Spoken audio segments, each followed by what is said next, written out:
Sit with me for a moment. Breathe slowly. There is a quiet corner inside you where light and dark meet.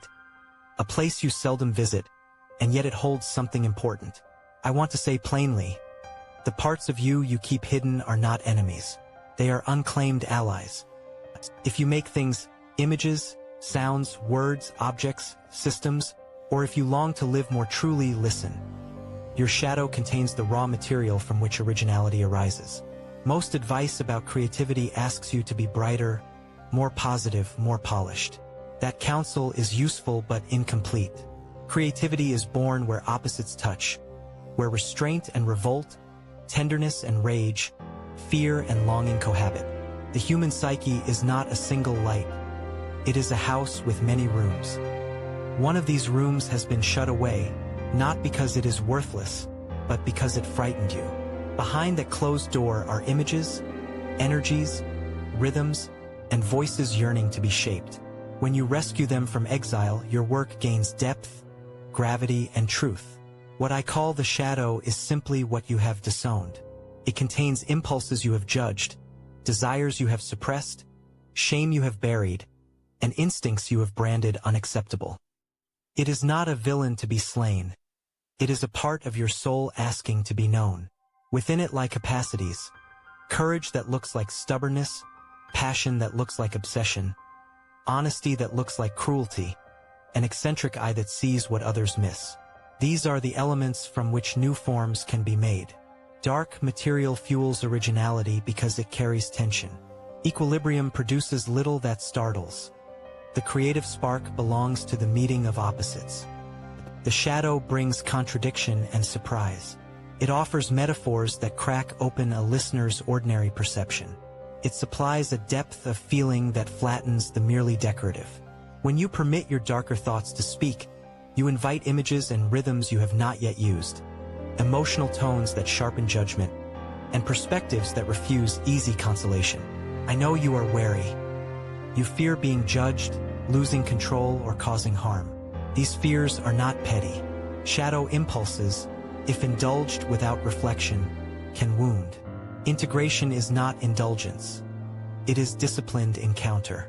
To work with the shadow, you will need courage and ethical clarity. You must learn to hold what arises without becoming possessed by it.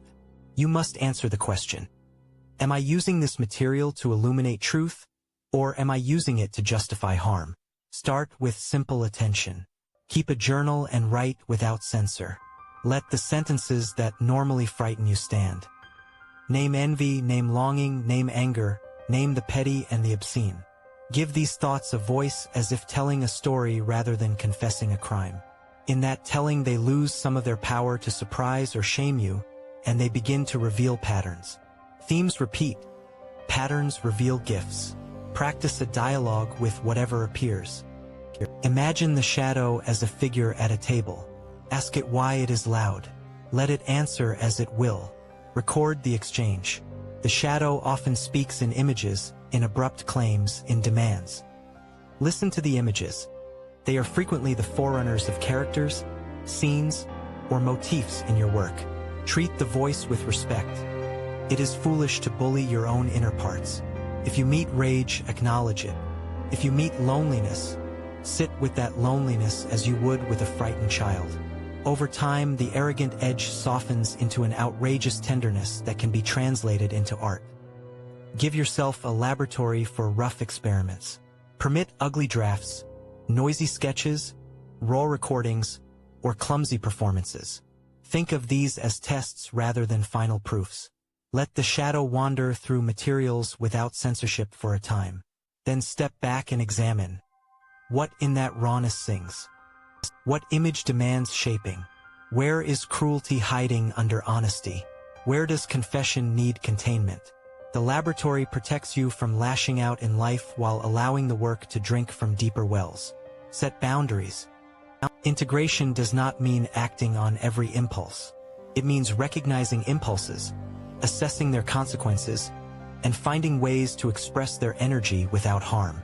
A writer might turn an ache into a character rather than a real accusation. A painter might translate destructive hunger into form rather than into violence. Ethical consideration is not an impediment to the dark. It is the frame within which the dark gains meaning. Notice how your work changes. It will grow more complex, less neatly likable, more inevitable. You may find motifs repeating, a recurring image, a certain kind of loneliness, a stubborn line of thought. These repetitions are not failures. They are hints. The psyche returns to what needs transformation. Follow those hints. They often point to the very gifts you have suppressed. A fierce honesty, a sensitivity to absurdity, an eccentric angle on beauty. Expect discomfort. Bringing light to shadow is a slow, sometimes painful negotiation. You will meet shame, surprise, and loss. Old relationships may react. People who admired the polished version of you may balk at a voice that is stranger and truer. This is the price and the gift. Truth is not always comfortable, but it is more sustaining than mere approval. Remember, integration enlarges compassion. As you reclaim what you have disowned, you stop projecting it onto others. That reduction of projection makes you less certain of simple judgments and more interested in complexity. Your work, therefore, gains not only force but also a humane dimension. It touches other people because it speaks from a fuller human place. If you are uncertain where to begin, choose one small thing you hide and give it 5 minutes of attention. Name it. Write a paragraph. Draw a crude shape. Speak aloud a sentence in which you accept its existence. Do this without pressure. See what shifts. Repeat. The practice is not dramatic at first. It is accumulative. In time, the excluded parts come forward not as beasts but as collaborators. Use your craft as the transformer. Turn shame into theme, rage into rhythm, longing into form. Let your materials carry the transmutation. The work will ask for discipline. Patience to refine, humility to revise, courage to sit with the parts you dislike. Do not rush the process by seeking quick applause. Depth tends to reveal itself slowly, and often after many failures. Do not undertake deep excavations alone if you feel overwhelmed. Strong feelings sometimes need guidance. A thoughtful listener, therapist, mentor, trusted peer, can help you stay ethical and grounded. Seek help when anger becomes destructive, when grief becomes immobilizing, or when obsession steals from life's necessary duties. Notice too the quiet rewards. Integration often brings an unexpected steadiness. The fierce edges of suppressed longing mellow into a steady flame. Creativity becomes less frantic and more patient. Your voice grows fuller. You find images that haunt and hold, metaphors that do not pander but persist. I will now expand on specific practices, illustrations, and ways to take the shadows material into concrete projects. I will speak plainly about pitfalls and offer small exercises to build trust with what you fear. Read each exercise as an offer, not an order. Take what suits your temperament and discard what does not. The inner world is personal. No single method fits all. Exercise. Shadow naming. Sit alone with a piece of paper. Write without stopping for 10 minutes. Your prompt, I hide. Begin each sentence with those 2 words. Do not justify, explain, or defend. Let the simplest, silliest, cruelest, most tender phrases come. When the time ends, look over what you wrote. Circle 3 phrases that prick you most. These are your starting points. Ask, what image connects to this phrase? What scene? What color? Store these associations in a separate notebook labeled Material. Exercise. Fragment collection. Keep a small box or folder. Into it place fragments of your life that feel dissonant. A photograph that unsettles. A line overheard at a bar. A dream scrap. A hurtful memory. Collect them without interpretation. Over weeks, the box will feel like a mine. When you work, draw at least one fragment from the box and try to make something with it. A line, a composition, a melody. The friction between the fragment and your skill produces surprise. Exercise. Controlled embodiment. Many strong feelings live in the body. Give them a form without acting them out in life. If you feel sudden rage, find a private space and, safely, move your body in a way that expresses it. Stomp, throw a cushion, shout into a pillow. Then write immediately about the quality of that movement. How did the body change? What images arrived? Often the body knows metaphors before the mind. Follow them. Exercise. Character excavation. Take a recurring insult or accusation you remember hearing as a child. Build a character around it. Who would say such a thing? What did that person's life feel like? Give that character a secret longing. Write a scene where that character meets a stranger who will not be shamed. Allow the character to reveal something tender. Through this method, you transform the wound into a persona that can speak in your work. Exercise. The mirror question. Stand before a mirror and ask out loud, "What do you hate about me?" Wait, do not defend. Note what appears, either spoken or felt.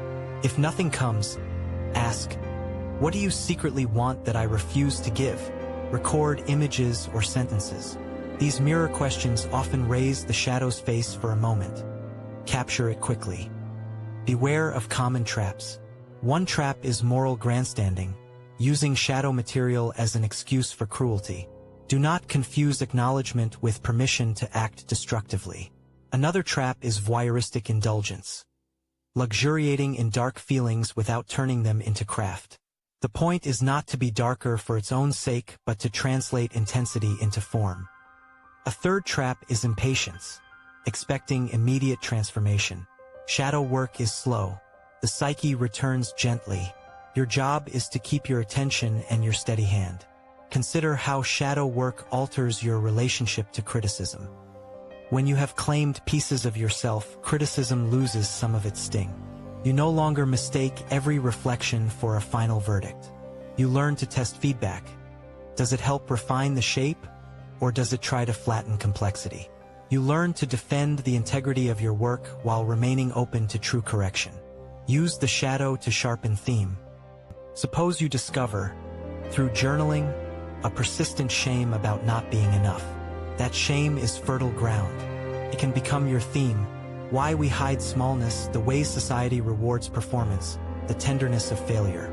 Turn the shame into a question rather than a closed confession. Ask the question on the page, in paint, in sound. Let the work carry the exploration without resolving it prematurely. Look for symbolic oppositions. Shadow material often speaks in pairs. Hunger versus restraint, spectacle versus silence, violence versus tenderness. Place these oppositions in your work and let them clash. The resulting tension produces shape. Think of your piece as an arena where contradictory energies perform. Your role is to choreograph their meeting so the audience experiences the friction and, perhaps, recognizes themselves. Pay attention to recurring images in your dreams. Dreams are not random. They are idiomatic speech of the unconscious. When a dream image aligns with a phrase from your journal or a fragment from your box, you have found a thread. Follow it. Let several such threads weave into a pattern. Sometimes a recurrent dream motif becomes the backbone of a long project. The same lake, the same locked door, the same animal. Consider why that symbol repeats and how it can be altered, enlarged, or translated. Invite paradox into your titles and openings. A title that bends expectation, The Gentle Tyrant, Humming the Wound, The Generosity of Grief, prepares the reader for complexity. Paradox signals that you will not offer an easy moral. It attracts those who are ready for depth. Do not be afraid of alienating some. Art that reaches many quickly often reaches none more deeply. As your practice deepens, be prepared for strange alliances. You may find a friend in an unlikely trait. Your stubbornness becomes your discipline. Your envy becomes a compass to what you value. Your nervousness becomes a sensitivity to rhythm. These reclassified traits help you adopt practices that suit your true nature. A shy person might discover a power in speculative fiction where inner life can be dramatized. An impulsive person might find kinetic sculpture a better conduit for transformation. Let the shadow rearrange your artistic wardrobe. Maintain a ritual for safety. Shadow work can destabilize. Have a closing practice. A short walk, a cup of tea with a friend, a grounding phrase you repeat. Use the ritual to re-enter daily life with containment. The ritual signals to your psyche that exploration is bounded, which paradoxically invites deeper honesty. Watch how audience response shifts. People who once praised safe, agreeable work may react poorly to newly honest material. Expect both resistance and sudden devotion. Some will leave. Others will arrive who have been searching for exactly this voice. This selection process matters.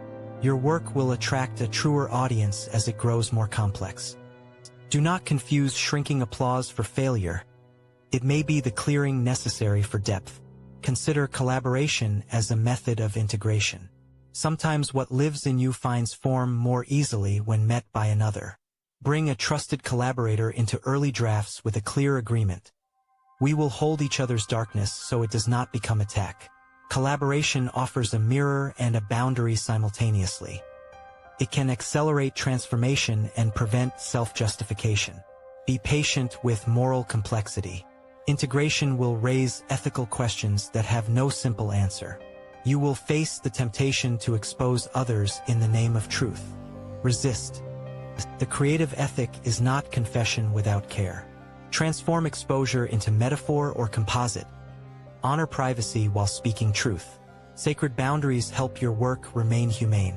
Honor small progress. A single line that surprises you. A sketch that refuses polish because it preserves a tremor. An audience member saying, "This made me feel less alone." These are the currency of the work. Do not expect grand revolutions each week. The psyche moves by accretion. Small recognitions accumulate until a new voice emerges. Allow time for rest. Inquiry into shadow is draining. Schedule recoveries. Time away from intense projects, walks without notes, music that soothes. The creative life is not sustained by continual excavation. It requires intervals for digestion. The unconscious does its work across time. Patience is your ally. Teach what you have learned. When you feel steady, share the method with peers. Offer a short exercise, a reading, a journal prompt. Teaching clarifies your own practice. It also builds community, and shadow integration thrives when witnessed and contained by others. Remember this final practical point. Translation matters. The same shadow material will look different across media. A fury that becomes a keening chorus in a song might translate to a violent brushstroke in painting or a terse paragraph in fiction. Learn the languages of your crafts. Let the material insist on its form. Sometimes you will find the right medium by trial and error. And finally, return often to humility. Your shadow is not a resource to be exploited but a neighbor to be known. Approach it with curiosity, not with the triumph of conquest.